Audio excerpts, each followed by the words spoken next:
बोली भक्तवत्सल भगवान की जय। बंसी विभूषित करान्नव निर्दाभा पीताम्बरादरुण बिंब फलाधरोष्ट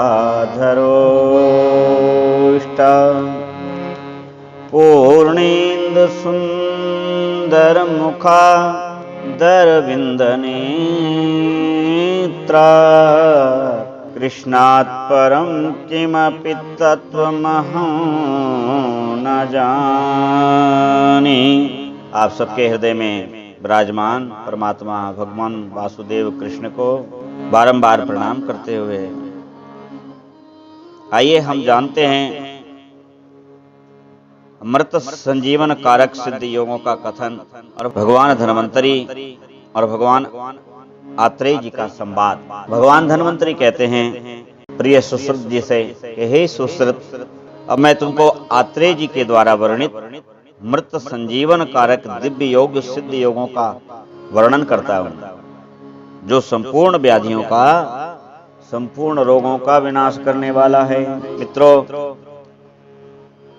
संसार के कितने भी रोग क्यों ना हो, और आज विविध चिकित्साओं के अंबार लगे हैं, किंतु हमारे यहाँ, हमारे सनातन में इनकी बड़ी ही सरल पद्धति से और सहज सुलभ औषधियों से बड़ा ही सुंदर उपचार हमें दिया गया है, किंतु हम उनको भुला करके अज्ञानतावश इधर उधर भटक रहे हैं और हमारा धन का एक बहुत बड़ा भाग उन रोगों पर हम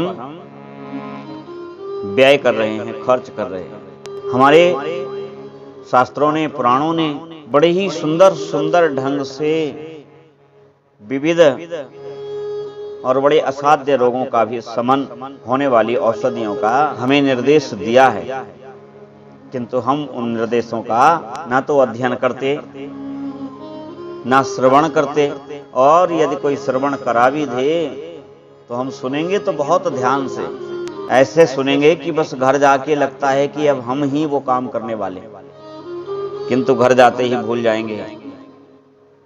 तो भैया, हमें इन छोटी छोटी औषधियों से अपने उन रोगों का अवश्य उपचार करना चाहिए। ये प्रभु कृत कृपा प्रसाद के रूप में आपको प्राप्त हुए हैं, प्रकृति ने आपको दिए हैं। प्रकृति विभिन्न औषधियों को अपने उदर से उत्पन्न करके आपके कल्याण के लिए आपको सौंप रही है। आपने उसको कूड़ा कचड़ा बना दिया, परिणाम क्या हुआ?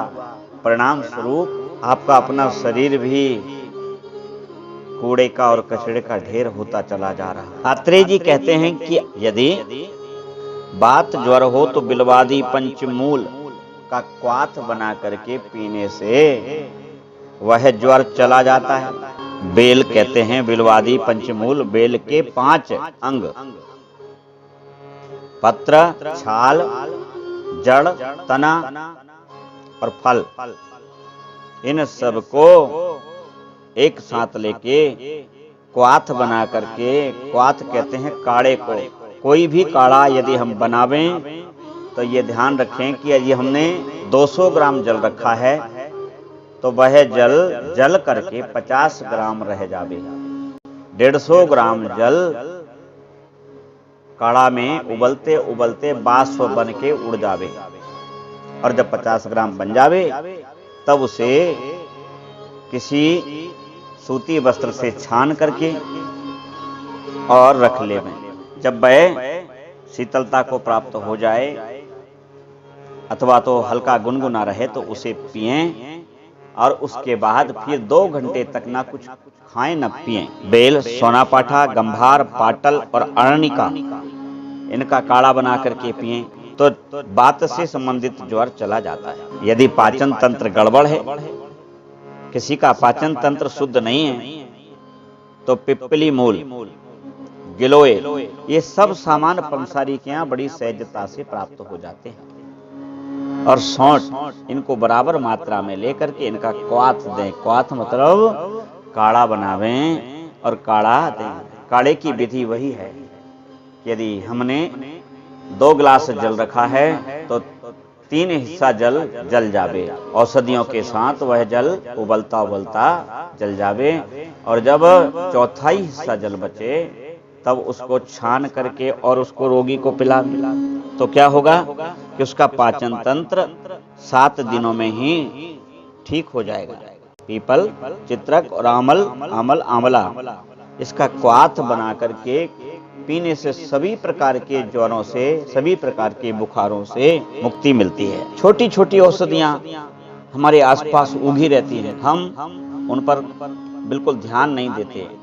किसी को यदि खांसी है तो छोटी कटेर, उसका मूल, इसका क्वाथ बना करके पीने से कैसी भी खांसी चली जाती है। और बिल्वमूल, अरणी, सोनापाठा, गंभारी, पाटल, सालपर्णी, गोखरू, पृष्ठवर्णी और ब्रैती कहते हैं बड़ी कटेर को, और कंटकारिका कहते हैं छोटी कटेर को।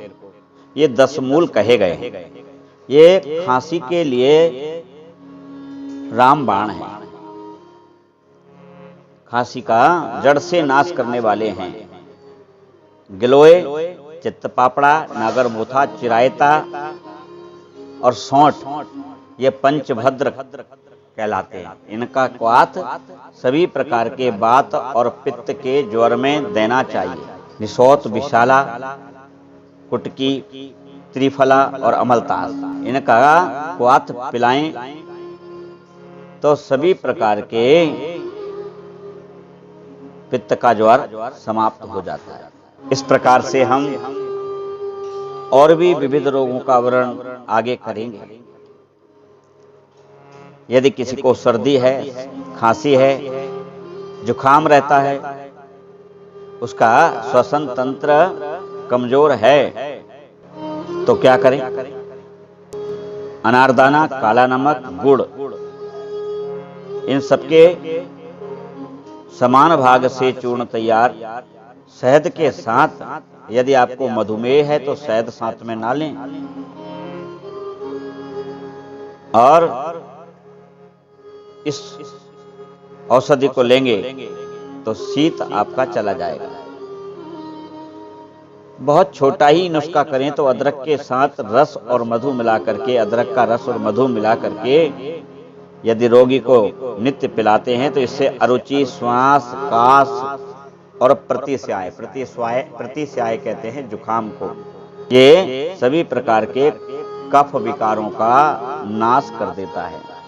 ये औषधियां शरीर के लिए अत्यंत लाभकारी हैं, किंतु बिना वैद्य की सलाह के आप ये कतई ना लें, क्योंकि वैद्य उसकी मात्रा का निर्धारण करेगा और आपको बताएगा।